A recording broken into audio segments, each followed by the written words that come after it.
ellas con la intervención del entonces presidente de la República, Vicente Fox, y con esta campaña y esta guerra sucia que se extendió en todos los medios de comunicación de que López Obrador era un peligro para México.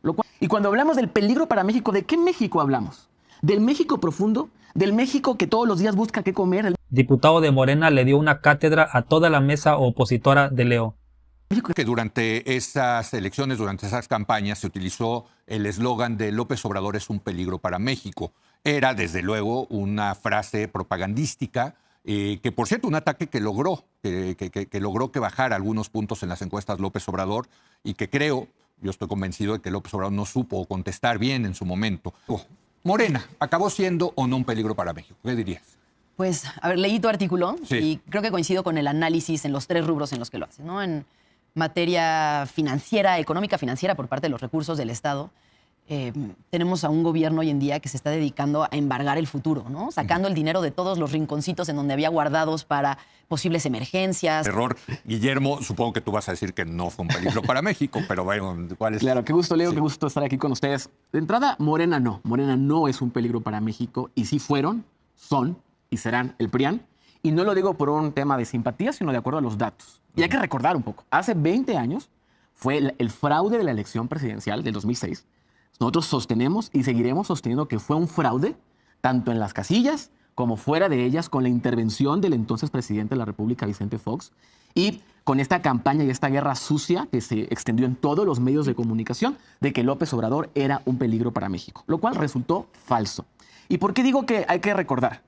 Vamos a poner el primer parámetro. ¿Por qué Morena no es un peligro para México y el PRIAN sí es un peligro para México? Vamos con el tema de la pobreza. En el gobierno del presidente Andrés Manuel López Obrador salieron de la pobreza 13.4 millones de mexicanos y mexicanas de la pobreza, de acuerdo a datos del Banco Mundial. En tanto que en el gobierno de Felipe Calderón entraron a la pobreza 3.4 millones de mexicanos. Es decir, Calderón no redujo la pobreza, sino que la incrementó. Y con Enrique Peña Nieto se sostuvo en términos generales de manera igual. Es decir, Andrés Manuel López Obrador sacó 15 veces más a mexicanos de la pobreza que los gobiernos prianistas. 2. El tema del salario mínimo. Con los gobiernos de la Cuarta Transformación, del presidente Andrés Manuel López Obrador y la presidenta Claudia Sheinbaum Pardo, ha habido un incremento del 154% del salario mínimo. En cambio, que en los gobiernos prianistas, bueno, hubo un año con Enrique Peña Nieto que subió 8 pesos el salario mínimo. ¿Y por qué digo que el PRIAN sí es el peligro? Porque la gente en su vida cotidiana, en lo que vive todos los días, le interesa mucho cuánto gana y cómo vive. Y es algo que el neoliberalismo y que los gobiernos prianistas se olvidaron y dejaron a un lado a las y los pobres. Por eso nuestra premisa de que por el bien de todos, primero las y los pobres se hizo realidad y generó un beneficio para este país. 2, decían justo que con el presidente Andrés Manuel López Obrador y que si llegábamos a ser Venezuela. La oposición lleva 8 años diciéndonos eso.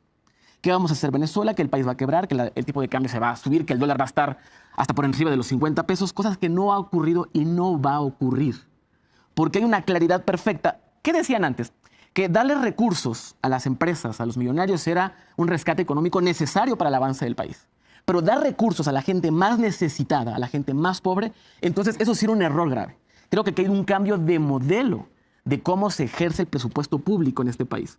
Que en lugar de priorizar este recurso para darlo a los grandes potentados, se ocupa para darlo a la gente que más lo necesita. Lo que muchos cuestionamos ahí, perdón que te interrumpa, Guillermo, es si es sostenible esto en las finanzas públicas, porque cada año que pasa incurrimos en cada vez más déficits. Y digo, no lo digo yo, lo dice la calificadora Moody's, dice, el problema en las finanzas públicas ya no es temporal, es estructural, ¿no? Yo creo que sí es sostenible. Yo creo que la presidenta de la República, Claudia Sheinbaum Pardo, ha manejado de manera extraordinaria las finanzas de este país, porque también hay que aclarar, muchos de los problemas financieros que hoy tenemos no surgieron hace 8 años y no surgieron por los programas sociales. Hay que también tenerlo claro. Yo creo que el ejercicio del presupuesto público en este país es consciente. Hay finanzas que, por supuesto, hay turbulencias, por supuesto, como cualquier país las ha tenido, pero claro que hay un manejo sano y hay una claridad específica de hacia dónde tenemos que llegar. Porque, ojo, los recursos no solamente se están destinando a los programas sociales, no solamente eso, sino la inversión en infraestructura pública. Que está en su peor momento. Sí, que ha habido, pero ojo. En términos de relación Producto Interno Bruto está en su peor indicador. Pero ojo, como nunca en la historia se ha invertido recurso público para el desarrollo de las vías férreas de este país, el tema de la refinería, que hay un gran debate con eso, pero como nunca en la historia se ha hecho. ¿Qué tenemos de los gobiernos anteriores? Bardas inacabadas, refinerías inexistentes, obras que nunca se completaron, porque justo el objetivo de la inversión del presupuesto antes no era beneficiar ni mejorar la economía de este país, sino era beneficiar los bolsillos de unos cuantos. Ese era el gran tema. Muy bien. Fer. A ver, a mí me cuesta mucho trabajo reconocer que en este gobierno no se roba, porque hemos visto unos casos de robadera extraordinaria. Donde El tema de la corrupción. El tema de la corrupción, pues es que, digamos, ya está, no sé si en los mismos niveles o peor que en gobiernos anteriores. No me parece que ya haya una diferencia en ningún lado. Y supongo que tienes varios ahí. Te Sí. voy a apuntar muchas cosas. Sí, difiero de varias cosas. El primer punto en el tema económico, hoy el pueblo de México gana más que nunca en su historia. Y hoy por primera vez tenemos más clase media que gente en la pobreza. Por primera vez en nuestra historia. Esto hay que celebrarlo, hay que visibilizarlo, porque nunca antes en la historia de este país se había atendido con tanta fuerza, con tanta voluntad a las personas que más lo necesitan. 2, hay más democracia que nunca. Y eso a mí, la verdad, difiero completamente cuando dicen que estamos en una regresión democrática en nuestro país. Por supuesto que no. Hoy, como nunca en la historia de este país, todas las decisiones, la gran mayoría de ellas, se toman con la voluntad popular. La elección del Poder Judicial, que ha sido un tema de debate en los últimos tiempos en nuestro país, a mí me extraña cómo antes estaban más cómodos con una Suprema Corte de Justicia que no le respondía a la gente, no le respondía al pueblo, sino solo a un grupo de poder. Cómo no se extrañaban de una presidenta de la Suprema Corte de Justicia de la Nación que amenazaba al presidente de otro poder, al presidente del Senado. Y creo que ahora que tenemos una Suprema Corte y un Poder Judicial elegido por el pueblo, creo que es un gran avance. Que más gente esté en la toma de decisiones. Tercero, esta división de la que hablan, perdón, es una división que siempre ha existido. Yo nací en Chiapas, soy de Chiapas, y personalmente puedo decirles, he visto con mis propios ojos las desigualdades tan brutales que ha tenido este país. Sí, sí. El olvido sistemático. Yo nací en San Cristóbal de las Casas, justo 5 meses antes del levantamiento zapatista, y a mí no me lo van a contar. Mi familia, su servidor, lo hemos visto. Y cuando hablamos del peligro para México, ¿de qué México hablamos? ¿Del México profundo? ¿Del México que todos los días busca qué comer? ¿Del México que sale todos los días a trabajar? Porque ahora, en respecto a la educación, como nunca en la historia de este país, hay una beca para los jóvenes de secundaria, para los niños de primaria universal, para atender la educación, para que tengan lo necesario para poder ir a la escuela. Porque antes, con hambre, pues como dirían antes dicho, con hambre no entra la letra. Y creo que esa división ya existía, que se visibilizó, por supuesto que se visibilizó, porque algo que ya estaba en lo más profundo de nuestro país, y olvidarlo o no, o decir que no estaba, creo que es un grave, grave error. Y por último, yo considero lo siguiente. Cuando hablamos de México, tenemos que hablar de este México amplio en el que estamos todos y todas. Tenemos que hablar de este México profundo. Tenemos que hablar del México de las montañas, de los pueblos más pequeños, de los pueblos más alejados.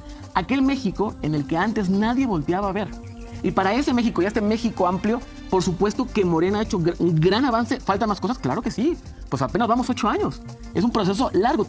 Tuvimos gobiernos durante 70 años y perdón que lo recalque, pero es que no podemos decir que de un día a la noche surgieron los problemas estructurales de este país, que se está haciendo un avance extraordinario y que por supuesto estamos con la voluntad firme y férrea de terminar con esta gran desigualdad que hay en nuestro país. Brevísima la intervención, simplemente para decir que nadie niega los avances en política social, nadie niega los avances en política salarial, al contrario, todos ellos han sido tremendamente bienvenidos. Lo que nos falta, digamos, en este país para que efectivamente eso pueda ser sostenible y no a nadie más que lo desee que yo, es poder tener una política económica que tenga un motor de crecimiento.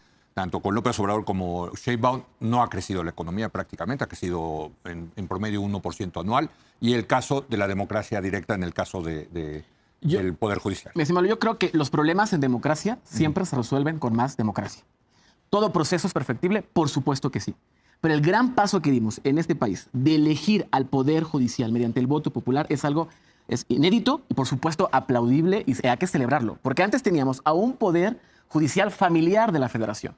Más del 60% de los que integraban el Poder Judicial eran familiares. Este discurso de la meritocracia dentro del Poder Judicial era completamente falso. Bueno, tan solo el gran ejemplo, vuelvo a poner a Norma Piña, que era la presidenta de la Suprema Corte. Ella, cuando fue magistrada, estuvo evaluada como la que tenía menos resultados, la que menos procesaba sus asuntos. Entonces, creo que hay que desmitificar este asunto de la meritocracia o que tenemos un Poder Judicial neutral. Por supuesto que eso es mentira y es falso. Y celebro, y como todo proceso en democracia, tenemos que seguirlo fortaleciendo.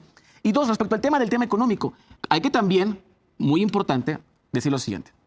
El Banco de México sigue siendo autónomo. Es correcto. Decían Sí. por todos lados que se iba a perder esta autonomía y que íbamos a imprimir billetes como que si fueran tortillas y que esto se iba a descontrolar. Eso no ocurrió y no va a ocurrir. Porque hay sensatez en el manejo de las finanzas públicas de este país y de la economía de este país. Pero otra cosa también, no hay que obviar los fenómenos internacionales en los que hemos estado. Estuvo una pandemia. El mundo entero entró en recesión y México se sostuvo.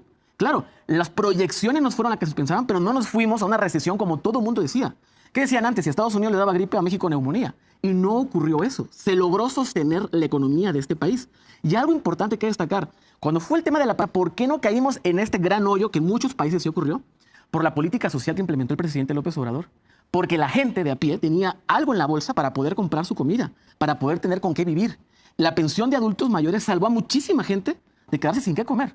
Ahora, por supuesto, hay un contexto internacional en el que estamos ahora con un gobierno de Estados Unidos presionando por todos los medios habidos y por haber para presionar políticamente y económicamente al mundo entero. Y creo que nuestra economía ha resistido bien. Creo que se ha sabido enfrentar de manera correcta la tormenta económica global en la que estamos. Nuestro peso se sigue sosteniendo. No hemos tenido una devaluación como muchos decían y juraban y perjuraban que iba a suceder. Entonces creo que tanto en el tema económico como en el tema de la democracia estamos avanzando y estamos avanzando bien.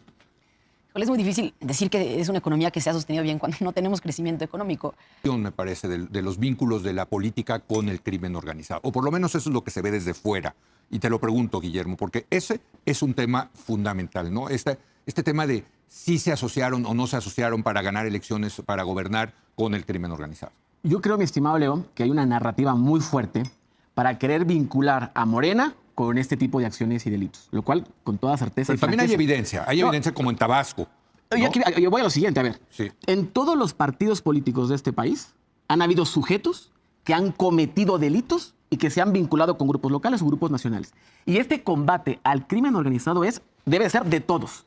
Y la presidenta Claudia Sheinbaum Pardo, como nunca, está metiendo un esfuerzo brutal para combatir la delincuencia organizada y el crimen organizado. Apenas van 56,000 personas detenidas por delitos de alto impacto. Han decomisado más de 2,000 laboratorios, incautaron más de 400,000 toneladas. Sí, pero el tema es la protección política, Guillermo, porque sí sabemos, han bajado los homicidios, etcétera. Pero está el tema de que parece que Morena sí protege a los políticos presuntamente vinculados con el crimen organizado. Yo no coincido con eso. Morena, y ahí está el caso de Adán Augusto López Hernández, ahí está el caso de Rubén Rocha Moya, en fin, te podría seguir. Yo no coincido, mi estimado Leo. Morena no protege a nadie y quien sea culpable, quien sea responsable, que enfrente la justicia.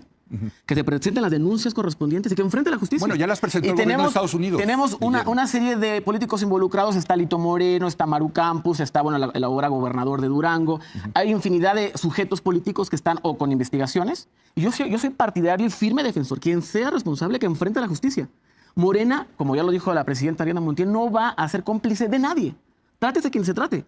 Porque nosotros lo que buscamos justo es la transformación de este país. Y nunca, y eso también es importante decirlo, la acción individual de un sujeto no puede decir que porque lo hizo todos los demás son así.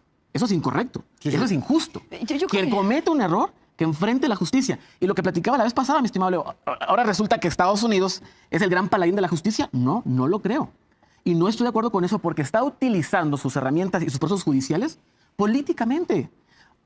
Vuelvo a poner el ejemplo. El expresidente de Honduras, que fue sentenciado a 45 años de cárcel, lo indultó Trump. ¿Cómo es posible que ahora va a decir que esa misma justicia va a decir aquí quién es culpable y quién es inocente? Lo que digo es, quien sea culpable, que enfrente la justicia en México con los procesos que tenemos en el país. Y no venga un externo, un extranjero, a decidir por la vida de nuestro país. ¿Quién lleva la mesa? Un neoliberal. ¿Quién es la suplente? Una neoliberal, sobrina de Margarita Zavala y Felipe Calderón. Obviamente no van a estar de acuerdo con el diputado de Morena, pero en esas manos están todos los medios de comunicación como lo estaban hace 20 años.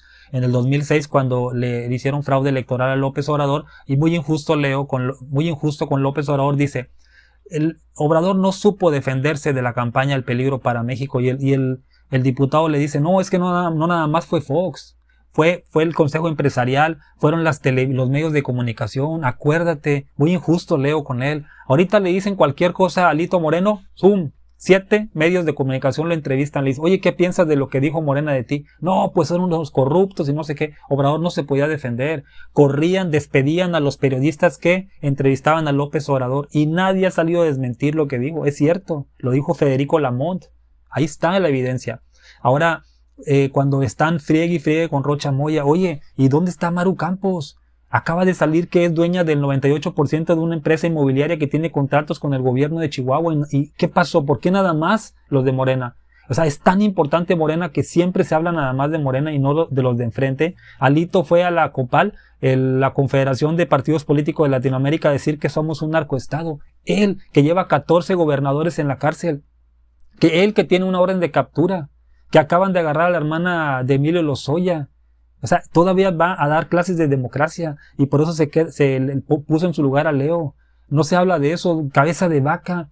Está allá y dice Estados Unidos, no tenemos pruebas, no te lo podemos extraditar a México. En esa justicia vamos a confiar.